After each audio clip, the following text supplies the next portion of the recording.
always, like that. I like to see myself. It's great. Welcome everyone. I think we're live. I am sitting down today in Frankfurt, Germany, with Moritz and Rolf. Welcome, guys. Thank you for having us. And if you guys are joining us live, comment below in the chat. We'll be watching the chat. It's a super big screen, so we can see the chat completely well. And comment there. We'll make sure to answer your question at any time if you have any question for Moritz and Rolf. But I want to take a few moments to introduce yourself, tell people who you are, what you do, and a little bit of background about yourself. Sure. So I'm Rolf. I'm 32 from Frankfurt. I've been trading Forex for the better part of 12 years. 6 years ago, I quit my corporate job and then I sold everything I owned, bought a one-way ticket to Asia. And yeah, I pursued my goal that I had of trading and living on myself. And recently I moved back to Germany 1 year ago. And now I've settled back, still trading Forex, futures, and some CFDs mainly. Yeah. Cool. What about you, Moritz? Well, I'm German too, obviously. I just moved in next door to Rolf, so we're gonna be neighbors. Yeah, I've been trading Forex mainly as a day trader for the past 10 years roughly, and then switched to stocks trading, and right now I'm trying to get into algorithmic trading, so I'm all over the place, but yeah, I try to keep it interesting. And right now, together with Rolf, we are running Tradeciety and Edgewonk, which is a professional trading journal. And yeah, life is good. Nice, perfect. We have Adrian in the chat. Welcome, Adrian. Says, just bought Edgewonk last Friday. Awesome software. Welcome. Check guys. And the link will be below in the description if you guys want to check out Edgewonk. And they do an awesome work with that. They do an awesome work with Tradeciety as well. So we're going to talk about a couple of different things today about strategies, price action. If you guys have any question, we'll make sure to answer those, of course. And I want to hear a little about you, Moritz, because you told me a few months ago you were looking more to go into swing trading, and now you're telling me you go more into algorithmic trading, so strategies that are coded. Why is that, and kind of what's the process you went through to do that? Well, it was mostly because suddenly I had a lot of time due to swing trading. So when I was day trading, I spent 6, 7, 8 hours a day. And then when I returned to swing trading, suddenly I had a lot of time, and I always wanted to check out coding, algorithmic trading and so on, and I used all that time to to get into that, and it has been quite an interesting journey. I invested around, say, 10,000 euros into, pretty much 10,000 into softwares, books, material, data feeds, all that stuff, and it has been around 4 months now, and made a lot of progress in that 4 months. I actually have my first portfolio online already, and with a small amount of my overall account, of course, and I'm test driving that right now. If it works, I will allocate more money to that. Cool. So this is a perfect example that you have to kind of invest in either softwares or training if you want to achieve something bigger. I think that's really important. Definitely, and a lot of time. Yeah. Of course. But the thing is, with I could have done it without investing so much of my own capital. However, the learning curve, like I shortened it by at least 3 years. Yeah. So that's worth all the money to me. Yeah. Exactly. What about you, Rolf? I want to hear more about your trading style, kind of what you trade. I know you're kind of using Bollinger Bands as well, a little bit. Yes, and what I trade 3 different strategies, and one is based on Bollinger Bands. Yeah. Nice. So is that day trading? Is that swing trading? And kind of what can people expect with that? Because you're also teaching those, I think. Yeah. So I started originally on the 1 hour time frame and a little bit shorter period. But over the years, I moved more and more into the higher time frames. I'm now mainly on the daily, but I still trade the 4 hour time frame, which is a nice compromise between the long-term dailies, because there's not too much going on, but on the 4 hour, you still can have a life besides trading. Yeah. So I trade the 4 hour. I like that, especially in Forex. You have 6 candles in a day maximum, so that's quite manageable. And yeah. Like it. So one problem I found, especially with this, is that I primarily have only one strategy for myself. And trading the forward chart, I might only have like a few setup or maybe 2 setup per week, let's say. So I had to go back on the 1 hour chart. But what you do is that you have multiple strategies. So how did you come up with those? Is this something you got from books, or is it something you got from programs, or you created them yourself? No, I created it by myself. I started with one strategy, one setup only, but I saw the same, that you don't have a lot of action. especially if you're on the 4 hour and a daily, you might get 1-2 trades per week if you are really selective. But then I saw that there are many setups happening which almost look like the one I was trading, but they were not really quite the same. But then I looked at my journal because I was also taking notes of the trades I did not take, but which looked interesting. And then I found some patterns based on a few other criteria. And then I tried to analyze those, and I built the three strategies or setups that I use. They are very similar. When you look at my charts or my trades, they will look very, very similar, but they have little nuances, which are, one is based on the Bollingers, one uses a moving average, and the other one is complete pure price action and just uses like trend lines and support resistance and that stuff. I love that. So people are probably going to ask at some point in this live, what kind of indicator you use for both of you, and what is the best to use? So we'll go with Rolf first. So the most important thing is that you can use any indicator, but you really have to understand the indicator that you're using. I often talk to traders, or they ask me which indicator you're using, and then I tell them I use an RSI for one of the setups to find divergences. And then they say, oh, but the RSI is such an immature setup indicator. But then I ask them, did you ever look at the formula of the RSI? Or do you know exactly what the indicator is, how it is calculating what it is showing you? And then 99% of the people, they never take the time. They just look at the indicator and say, oh, it's going high, I should buy, it's going down, I should sell. But if you really look at the formula, then you can get more insights into what it's really doing. And so I use the RSI, which is a great indicator. I also use the Bollinger Bands for another one, Cool. And do you have any ways of using them that are different from most people? No, I think they're pretty basic how I use them. For the RSI, I use the default settings, which is 14. And I use that mainly to look for divergences after extended price periods. And the Bollinger Band, I use them. You can use them for divergences as well. When the price action fails to reach an outer Bollinger Band, that's a good signal if it comes together with other confluence. Or I also like to trade those spikes, volatility spikes with Bollinger Bands.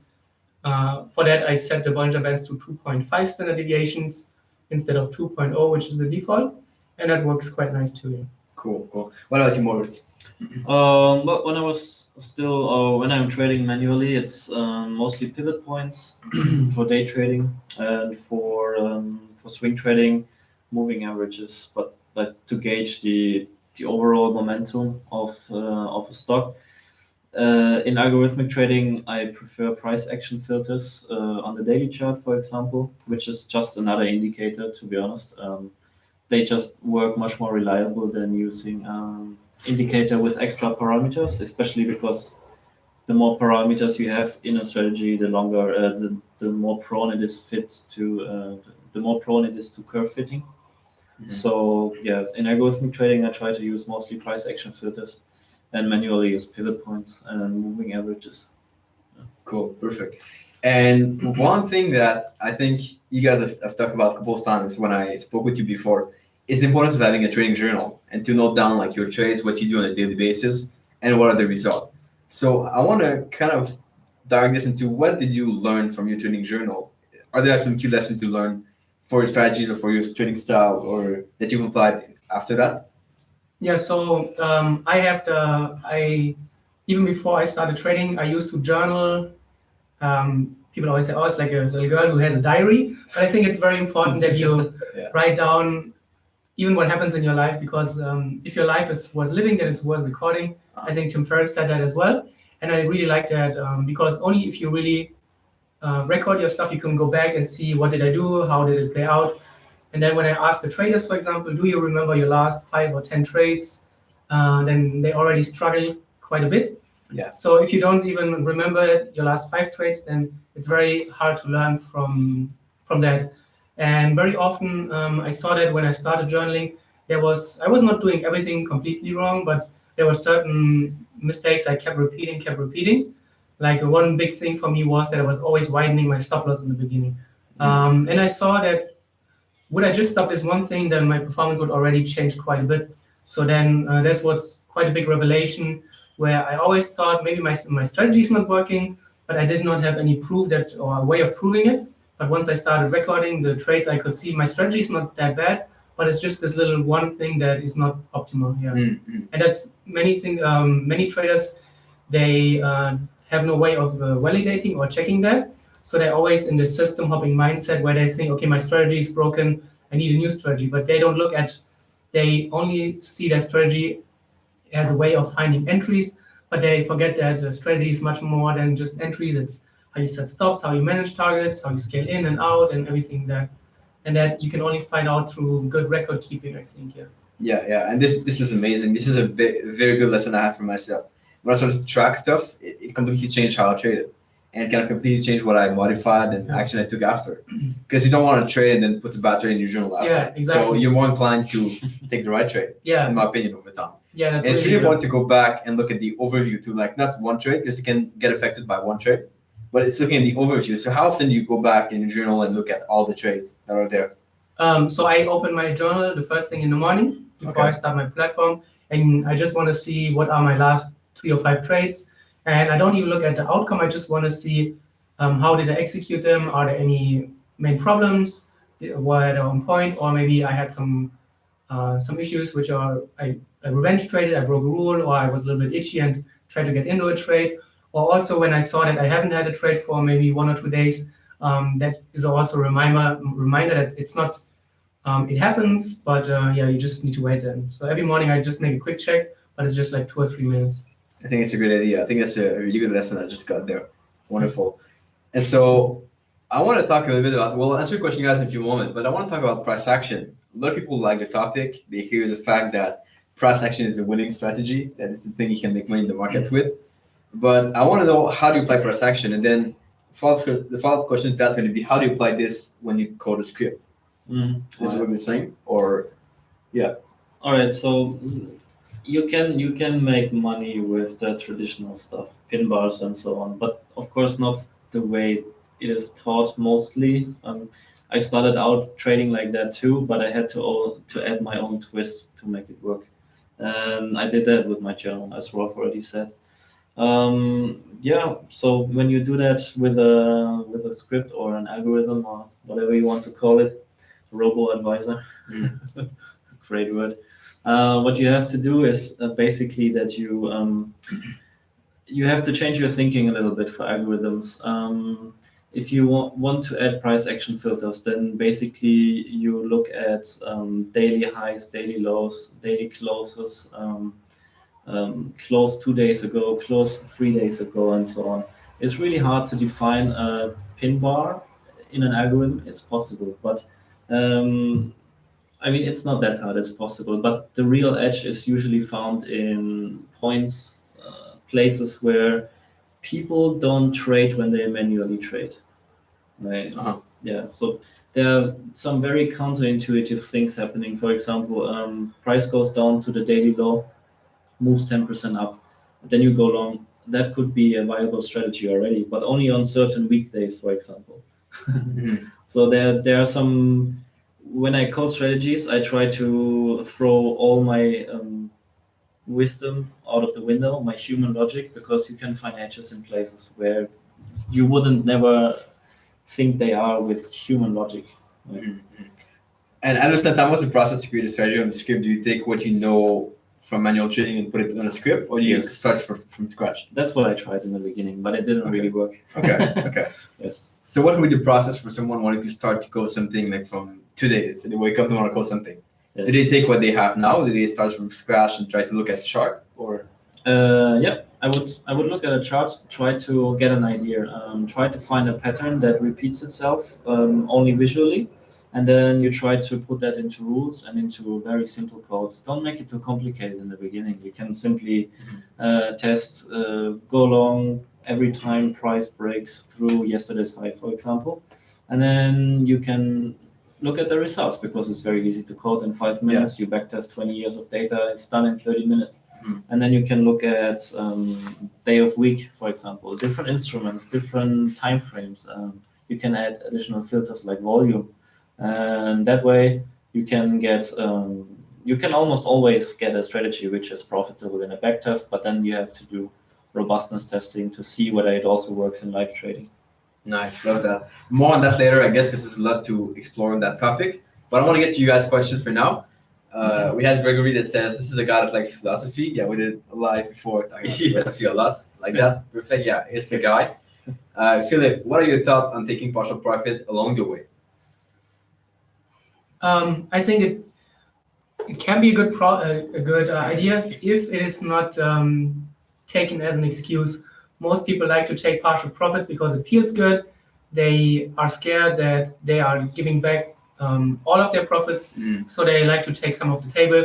But what often happens then is that the trade is on its way, it's working good, it's moving nicely along, and then they take profits too early, and they miss the most important, the later part of the trade, and then they might have a good strategy, but they're always cutting their winners short. But nobody then also looks at scaling out of trades. They let the full loss get to the stop loss, but they only reach with the take profit with the half of their position. So that's really not that great. So if you want to scale out of a trade in a profit, then you should have very clear and precise rules when you do that, under which circumstances, how does the price action has to look like. For me, for example, I look at scaling out when I see that the price is on its way, but I see signs that the trend is weakening in my direction. Then I will take profits along the way when I see very clear signs that the trade's not looking that great anymore. And do you have any rules for that? Or is that like who looks at the chart and say, oh, okay, maybe it's going to be like it's starting to stop? Or do you have some clear rules with specific candlestick, a specific sign that you look for? Yeah, so for example, when I'm a long trade and I see that the price is making high highs and higher lows on the way up, I will take a partial profit or scale out of my position when I see that the price structure is broken, when the price is not able to push higher anymore, or when the high fails, or when the price falls back below a recent low and makes a new lower low, then I will start considering taking something off the table. I love that. Perfect. That's great. Other question here. Let's see. What brokers are you guys using in Europe? And this is a question I can't answer for me because I have no clue what brokers are available in Europe. So if you have any, maybe not recommendation because it's hard to know for everybody's need, but are there some brokers that are kind of more regulated than others? Yeah, especially in the lights now with the ESMA, with the leverage restrictions. That's kind of a tricky concept, and there are different ways of dealing with that. Other brokers or some brokers, if they're from overseas, they offer something like a professional accounts now, where you can still get the 1 to 100 leverage, even if you are a European customer, but you need at least as long as you make sure that your broker is regulated not from a little island you've never heard about before, and if they offer segregated funds, then that's a good starting point, and then you can talk to them about leverage options. But you should as a good rule of thumb is you should probably not even look at like trading with a 400 or 500 leverage. If that's really what you need from a broker, then I don't think it's a good starting point. That's a very good point. And at the same time, what I've seen from the past myself is that the brokers with the most promotion and the best offers are usually the one that you want to avoid a little bit. Yeah, especially when you see brokers giving you like $15 of a discount or add-on if you fund it. That's true. Yeah. So I guess plenty of websites you can go to look at different brokers, but that really depends on the person. I think a day trader might have different brokers than a swing trader. For sure. True. So and you don't only need one broker as well. You can have multiple brokers to have a little bit of a separation. Exactly. Yeah. So what are the advantages of that, having multiple brokers? Because I personally only have one, and I've never tried to have multiple accounts. But why would you do that? People prefer that if they are scared that one broker might go bust. First of all, you don't have to put all your trading account or all your trading funds into one broker. And second, you don't need to put all your money with one broker. If that is something that would make your life a little bit more stress-free and your trading a little bit easier on your nerves, if you know that you don't have everything in one area, then that's also a good idea. Nice. Good question here that I'm kind of curious about. What is it sensible to withdraw money from your trading account? Is it after like 30 trades, 50 trades, 100 trades? Or do you have some time deadline to withdraw money from your account? I would do that. Like it depends on your cost of living, of course. So I would never withdraw more than 10% of broker account because it gets kind of annoying to rebuild. But you also have to pay yourself, especially in the beginning when you are just starting out. even if it's just $5, Yeah. who cares? It feels great to buy yourself an ice cream with money you made trading, and then it keeps up the motivation, right? I wouldn't go by trades. Wouldn't even go by monthly. I would, if you really want to live from this business, I would get a check one time per year and live from that 1 year, and that's it. That's how I do it. Cool, love it. And I think it's especially at this point, it's really important to develop multiple streams of income, multiple ways to make money. Yeah. Because if you're going to rely only on this check at the end of the year, then you can wait a long time to get that money. Yes. So love that. And here's a question from Gregory that I find really interesting, and I answered before for myself. But the question is, how do you find fulfillment in trading when trading is like basically not super fulfilling over the long run? And how do you deal with the idea that traders are merely like just at a computer trading all day, and that's it? That's a very good question. Yeah. Well, and I wrote about this like a few weeks back on the blog because I was struggling with that myself as well. I come from a corporate finance world where at the end of the day you have something that you made or you participated in the project which is bigger than you. And with trading, that's not there. You essentially you don't contribute anything. Your job is not really needed, and we're struggling with that a lot. So that's also why I think for us or for me, having Edgewonk and having Tradeciety, and I even do other things besides that, is so important for me to keep myself engaged as well. And that's also why we are now getting an office together, because sitting here 24/7 by myself in this office, it's great in the beginning. It sounds great. You're your own boss, but humans are social, and we like to talk to each other. Even though we chat like 12 hours per day on Skype, you should have somebody around you that's even nicer. Yeah, totally agree with that. And that's pretty much the same way I answered Gregory in the past. Moritz, do you have any different ways or any secret ways to make this fulfilling? For me it was always as soon as, because I'm a creative type, I like to write songs and I like to write fiction and so on. So as soon as I had a strategy running and working, I would lose quickly interest in it, because the creative process was basically over and done, and it was just execution. So I always struggled a lot with that. I basically fixed that problem by moving into algorithmic trading, because now I can learn coding and test hundreds of ideas every day. So that's quite rewarding, actually. As for the ethnic or the moral part of trading, I never cared too much about that, because unless you want to be a social worker, I think no one contributes that much to society. Artists and social workers are pretty much the only people in my eyes that really do something for humanity, and everyone else is just in their job to make money, right? So, or following their passion. So I'm really passionate about what I'm doing right now, and I'm also quite happy we are moving into an office. Because it can be quite lonely. Yeah. So that's a good question. I think we'll go on that for a few minutes.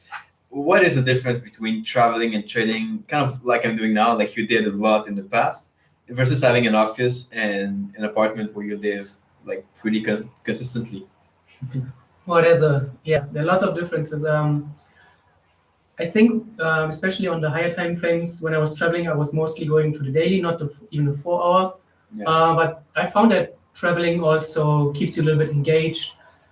It's not as boring, because you're always in a new city. You need to explore stuff. There's new food, new things to see, new people to meet.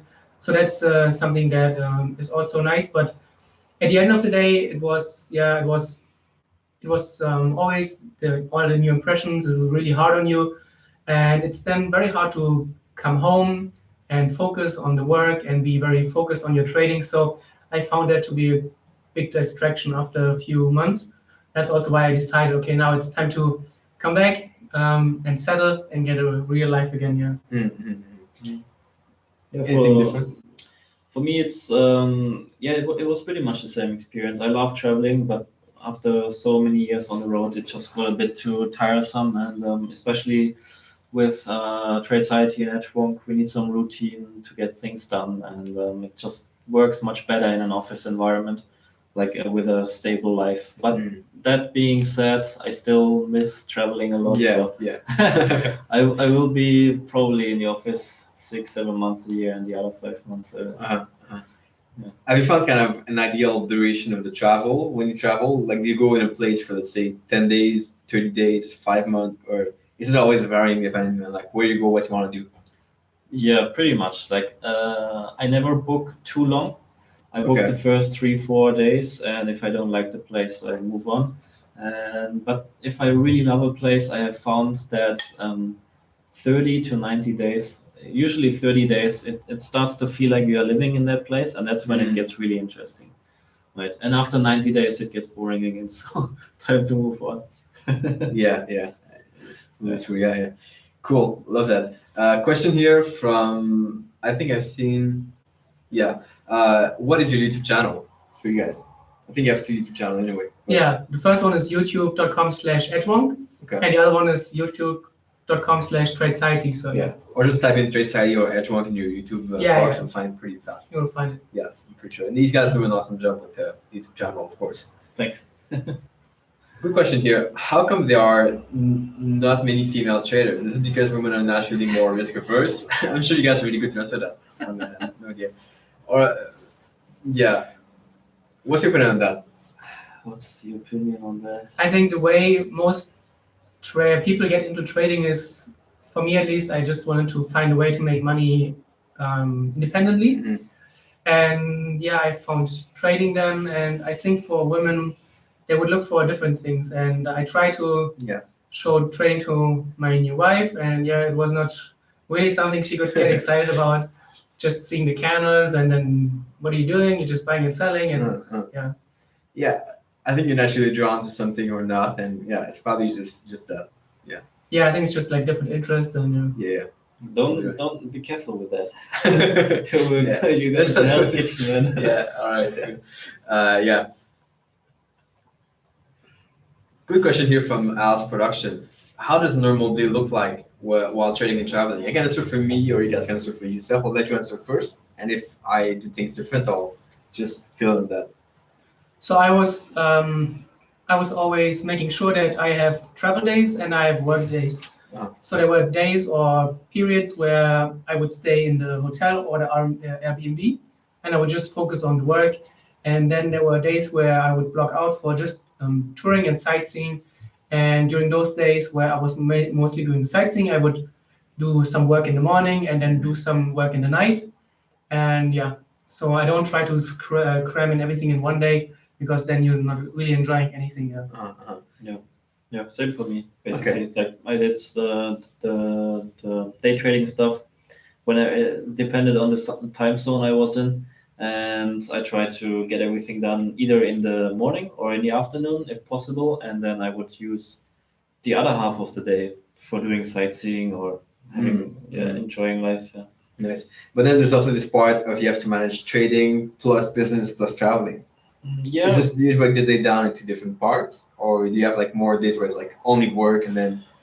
Well, what I tried was I started using Pomodoro Yeah. technique, and that helped me to get everything done in basically 6 to 7 hours. And I got up 5 in the morning and I finished around 12 or 1. Mhm. So, and then I didn't do anything for the rest of the day. That's pretty good. That's pretty good. Cool. It's pretty much the same for me, except that I try to travel a little bit every day, do something different to be active and stuff. But yeah, it's always breaking down a day to different parts: business, trading, and travel. But yeah, it's pretty manageable once you do it frequently, I think. We had a question here about emotions. Let's see. How do you keep your fears and emotions out when trading during the day? It helps a lot if you don't only rely on trading. That's a big one. So that's also why we do other things besides just trading. And also, I saw it on 2 or 3 students of ours who made the jump to full-time trading. They quit their job, and then they suddenly saw that the trading was not as well anymore. And then once I suggested maybe go back to work at least part-time. Then you see that you can take a lot of pressure off. Yeah. So many traders, they have this romantic idea of being a full-time trader and traveling around the world. But once you completely rely on yourself, and once your trading has to fund your expenses and your bills, then it So you really have to check why are you fearful, why are you greedy, and that's then you find the underlying what is the cause. Yeah. And you better find something interesting to do during the day if you only trade and travel, because then you can for some time just trade and travel, and then you travel the whole day, but it doesn't get really fulfilling over time. Yeah, especially if you then have your phone in your pocket and you're always checking your trades. Yeah. And then you ruin your traveling as well. Exactly. So, yeah. Exactly. So let's kind of take a scenario where, let's say you have a really bad trading day. How do you make sure you're not affected by the losing trades when you trade? For me, it's a lot about sports. I like to go running. I like to go to the gym, to the sauna, and the spa. And that's usually what helps me, especially after a hard run. Put in some nice music, and the world will look quite different after you come back from like a 1 or 2 hour run. And you're not so stressed anymore, and you can put everything into perspective. Especially with some experience, then you see, okay, after 10 years of trading, you will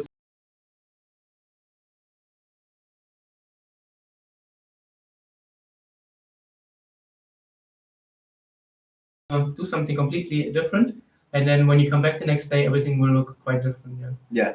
The worst thing you can do is keep sitting in front of your computer and try to make it back. Yeah. Just remove yourself immediately, and then usually that's fine. What helped a lot for me was changing my thinking from time to money, which sounds kind of counterintuitive, but what really always annoyed me was when I would work the whole week, for example, and then lose all the profits of the week on Friday or so. So that means to me, I didn't look at the dollars because it's not really important to me. What I looked at was the time I put in, and I had nothing to show for. So that really annoyed me a lot and tilted me a lot. So what I did was not looking at time anymore, lost, but only at the dollars, and I never again looked at my equity curve actually. So I didn't see, okay, 2 days ago you had an equity high, so for 2 weeks you worked and you gained nothing. That sucks. So I never look at my equity curve again, and I was fine. Yeah, cool. That's interesting. And there's a question to this by Philip. What are your worst day of trading and what was your best day like? I guess over time that's really important to understand is that you don't think that your best day is the day where you make the most money. Maybe for some people the best day that's going to be that in the beginning, but then it's more about how much you follow the process over time. So what would that be like? What would be the definition of your best day of trading? Yeah. I think the best day of trading is when you wrote down your plan and you executed it. Yeah. And you didn't make any mistakes doing so. And then you can go to bed at night no matter what the result is and sleep like a baby. Feel like you did your best job. Yeah. That's totally true. Yeah, there was a recent trade. I mapped it out on Sunday. I had my trading plan. I got it on Monday. I did not do anything in the week. Just let it run every day. I check it. It's okay. And then by Friday, it hit the take profit target, followed the plan, and that's pretty much you should not have any best day because then you probably have a lot of swings in your account. Yeah. If you suddenly have a huge winner, which makes like 30 or 40% of your account, then probably you have done something wrong with your risk management.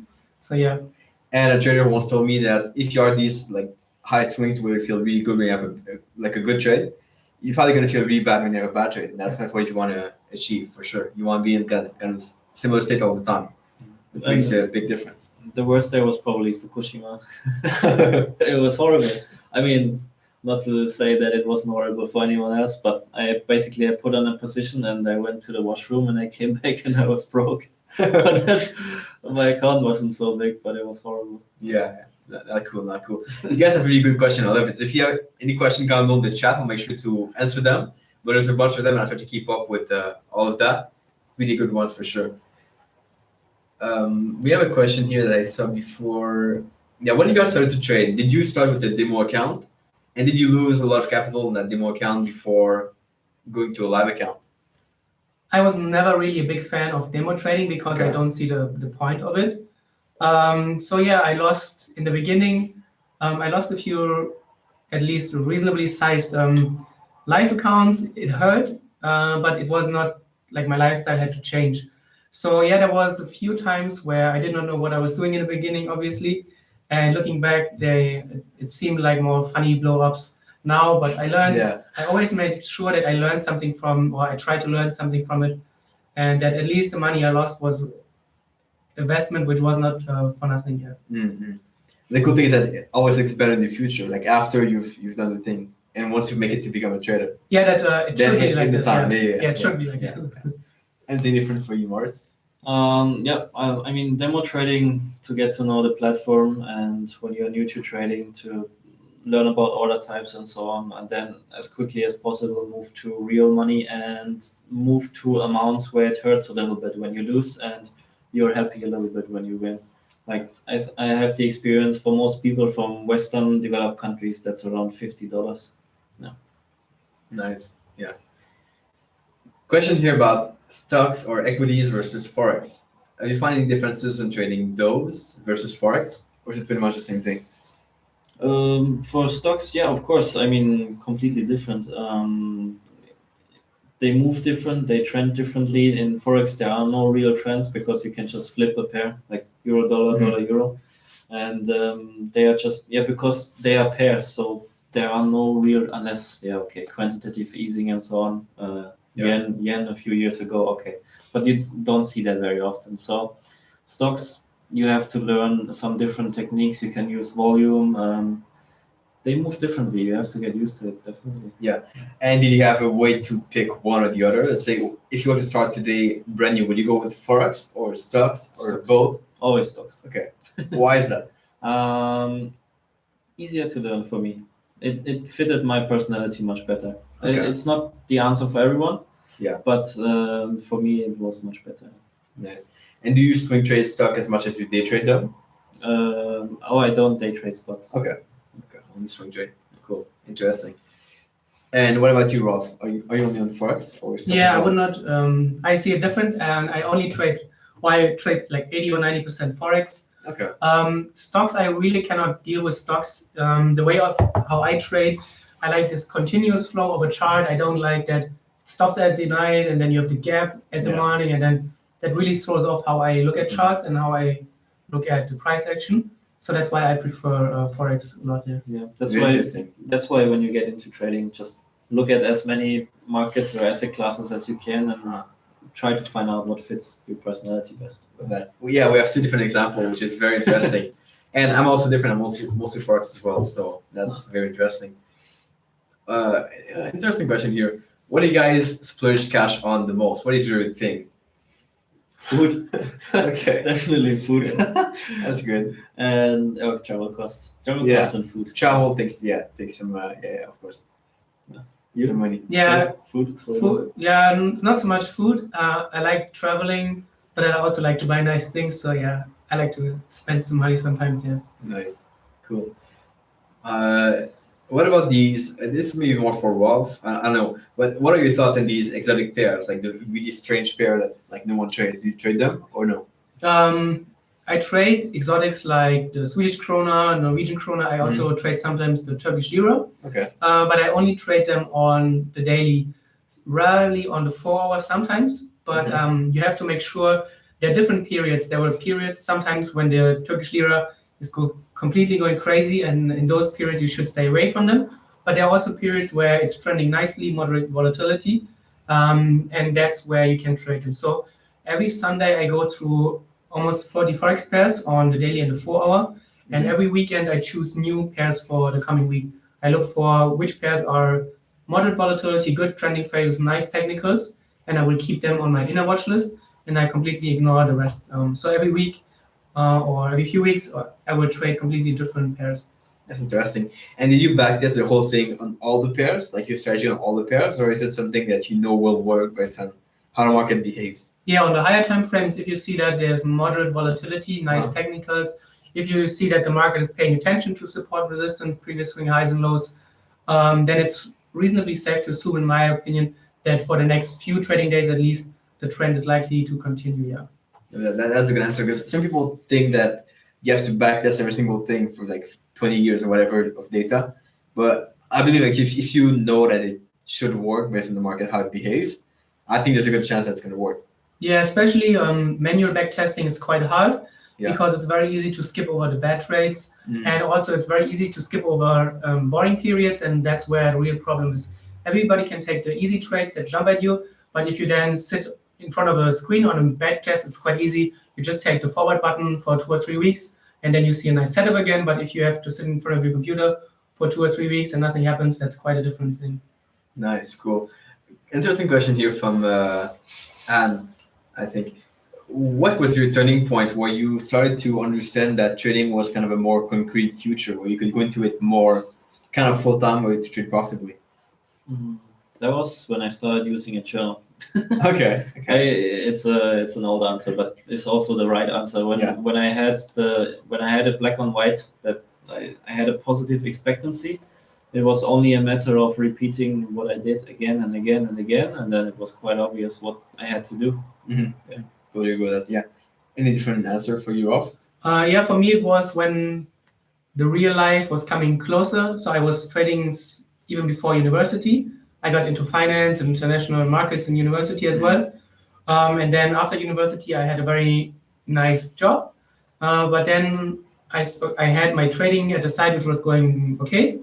I was seeing good results, and I said, okay, now is the time. If I want to take this seriously, now is the time. And then, yeah, I took it very seriously. I treated it like it was a job, actually, where you prepare, where you analyze, where you do your homework. And that's then also where you see the progress, yeah. Mm-hmm.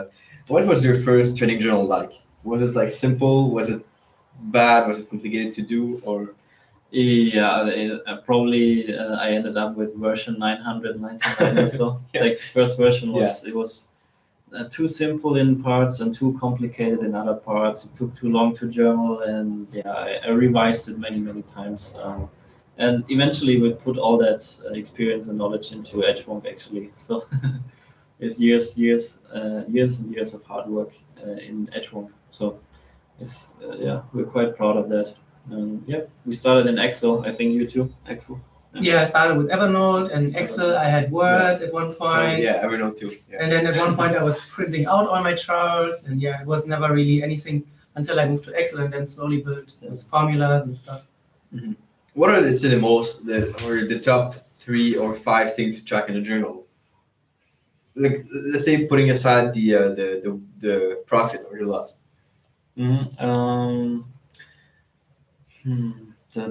The most important ones, of course, your expectancy, your setup, the market, market condition, and that's 4. What else?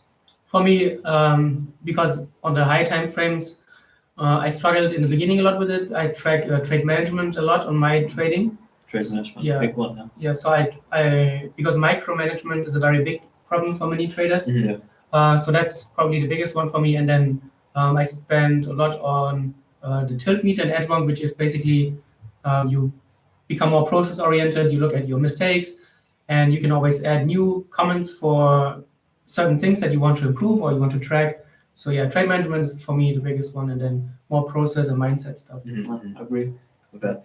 And Edgewonk is not only for Forex; it's for pretty much any type of trader, right? Yeah, it's for you can use it for all markets. We even have for cryptos. It's easier if you are not a scalper on a 1-minute chart, because then you would have a lot of work to do with entering all your trades. But you can also use the import function in Edgewonk, upload your statement. So Pretty cool. So someone was saying, As Production was saying, I bookmark Edgewonk. We'll probably use it more when I get to Forex. But you can use it in any market. Any market, any currency, any time frame. And that's, as a reminder, link below, of course. Do you find there are better times in the day to trade Forex? During the openings. London opening, New York opening. New York open has always been tougher than the London open for my trading style, at least. So if there's one time to trade as a day trader, it's the London open in my eyes. But you don't trade London open now, right? No. Okay. Interesting. What about you, Rolf?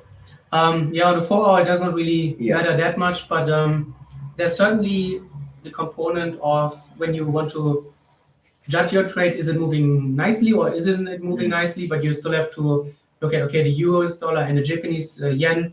It will probably not move as much during the Europe session, But when the US or the Asian session is open, then it should move a little bit. So that's something you have to take into consideration. Have you found a period where you enter kind of most of your trades on the 4-hour chart? Is it mostly one session and the other, or it really varies? Yeah, on the 4, obviously you have a little more charts because you have more candles. Yeah.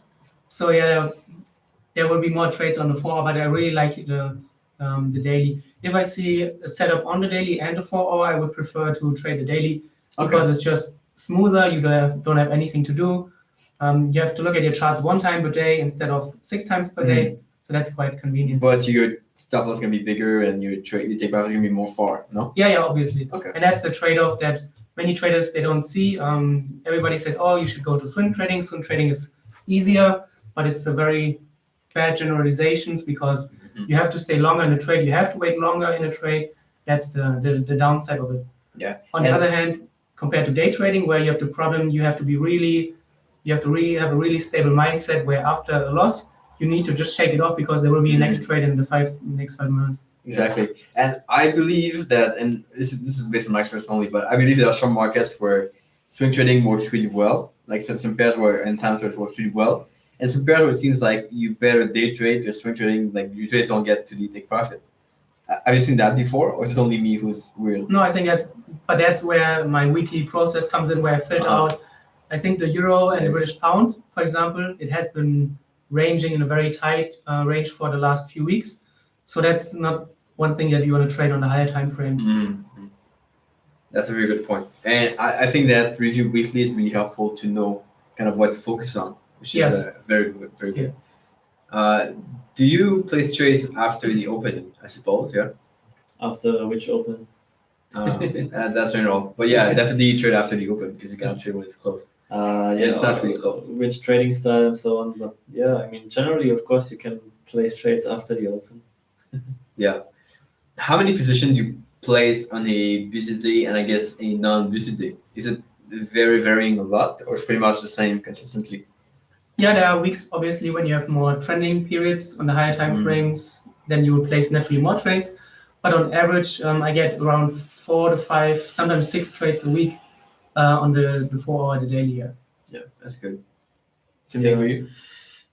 Yeah, it varies a lot depending on news items. If I have a lot of high impact news in one day, there will be more trades. I started to limit it to in the beginning I had problems with tilt, so I limited it to 3 shots a day, 2 shots a day, even 2 trades. Then when I got better, I traded more and more, and eventually I stopped trading sometimes altogether if there were no high impact news at all. Mm-hmm. I think this is a good lesson. If you find yourself that you kind of place trade, but you want to revenge trade and place more trades, it's kind of good to limit yourself, let's say 3 trades a day or 2 trades or 1 trade. If you can stick I think that's pretty, yeah. But if you put a rule and you don't respect it, then there's something more to work on. Yes. It's just wrong somewhere. So yes, that's a very good way to do it, I think. I think we've covered pretty much all questions. If you have any more questions, comment in the chat. The chat is like full and packed. But I want you guys to maybe tell people what should they expect from Edgewonk, and if they sign up, link below, of course. But what should they expect from it, and how can they use it to become better traders? So one thing is that Edgewonk, the trading journal, is a little bit of work, but it's also the good work where it distracts you from your charts a little bit. And many traders, they are too focused on always sitting in front of the charts, and they're always chasing the next signal. But you don't grow as a trader by looking at charts and hunting signals, but you only grow when you take a look at inside of you look at your journal, you put in the time, and that's where the trader really grows. And it's also a nice thing and very easy thing you can judge yourself. How serious do you take trading? And if you are not ready to put in the time a little bit, if you only look at charts, maybe watch YouTube and Netflix besides that, but you're not really ready to do some actual work, then you should consider that and ask yourself, how serious are you really about trading? So a trading journal can be a very, very good tool. You can ask almost any trader, read any trading book. The trading journal is always mentioned there. So a journal is definitely one thing. And especially Edgewonk, it grows with you. When you open Edgewonk for the first time, it might look very overwhelming. But as a beginning trader, just get into the mindset. You record the basics of your trade. You see the basic information. Especially in the beginning, you don't need to work on everything in your trading. You just focus on probably the mindset, avoiding the big mistakes, and then over time you can grow with journal and with Edgewonk. Yeah, and I think the most amazing feeling happens when you open your journal a few months after, a few weeks after, and you see all your trades, and you see how you can make things better, which is where you have like the whole value of the journal. Yes, and also what many, as you said during the podcast, is that many traders, they report when they are about to take a trade, but then they think, oh, I have to put this in Edgewonk, and then it will screw up my trade meter again. Exactly. Then they would they think twice about it. Do you log your trade before entering them or after you've entered them? I log my trades with you can enter open trades.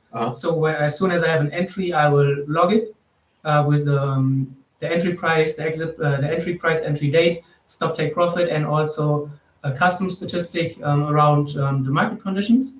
And then once it's closed, I will add the rest. Cool. I love Edgewonk. Perfect. Love it. We had a question here. I think we answered partly, which is what moving average are you using or are your favorite and why?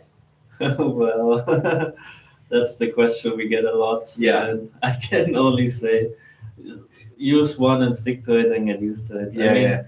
Okay, fast moving average 20 and 50 and slow ones 200 and 150, but it's not really important. You can also put it to 120, like or 121. Yeah. The most important is that you have consistency. You don't take the 21 day and then you see, oh, I should have taken the 22 period and then I could have avoided the loss. Exactly. Then you change this one and then next week you see that the other and then you're just chasing your own tail. And that's the big mistake I've made.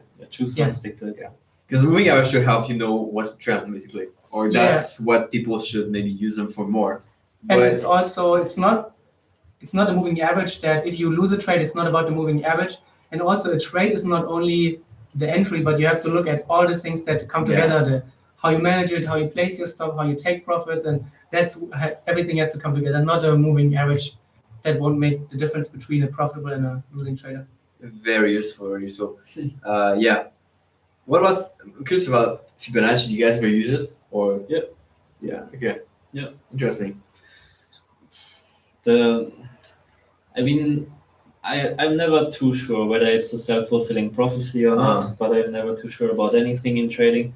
Fibonacci's, I like them mostly for the extensions. When you see a swing go down to the 50 retracement, then you can basically, when it goes to the 127, 161 or the 200 extension, you can manage your trade or take profit. The extensions are the most interesting thing about Fibonacci's in my eyes. Interesting, cool. So I really appreciate it. And again, it's going to be linked below for Edgewonk as always, if you guys want to check it out. And if you want to reach these two people, where can they find you? If you want to connect with you or reach out? Just go to Tradeciety or go to my Twitter, Tradeciety, and then hit me up or hit Moritz up. And our emails are everywhere. Everywhere. Yeah. Perfect. Everywhere. On the top right on Tradeciety, it's everywhere. Nice. Oh, yeah. Welcome, Jim Brown. Tradeciety, not Tradeciety, but Tradeciety. Yeah. You want to spell that out for people? Because it's a trade and then Ciety. Right. Good job. Yeah. Perfect. Exactly. Yeah. Spell it right, Justin. Perfect. And welcome, Jim.